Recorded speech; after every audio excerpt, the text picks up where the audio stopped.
Mga Lodi, magandang umaga. Mga Lod, share ko lang sa inyo to dahil nabalitaan nga natin ngayon na next week ay ipapatupad na ang no contact apprehension.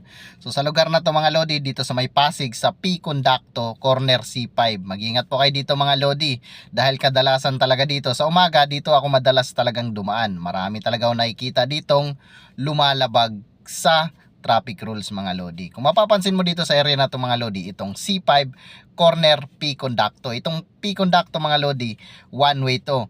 Shortcut kasi ito siya mga Lods. Kung pupunta ka ng Ortigas Center, yan, tatagos ka dyan papuntang Lanusa. Kaya lang bawal dyan mga Lodi mag-crossing. Kagaya niyang mga yan, di ba? Napapansin mo ang daming nagko-crossing dyan kahit may nakalagay naman na no crossing. Kung ipapatupad next week yung no contact apprehension, sigurado mga Lods, maraming mahuhuli dyan. Sundin na lang po natin mga Lods ang traffic rule. Siya nga pala mga Lodi, pinatupad ang no contact apprehension dito sa C5 kasama to mga Lods, EDSA, Commonwealth at Rojas Boulevard, pati na rin yung Mabuhay Lane. So ingatan natin lahat maski ang bike lane. So sana nagustuhan mo tong ginawa kong video mga Lods at mag-ingat ka po lagi. God bless you all. Bye bye.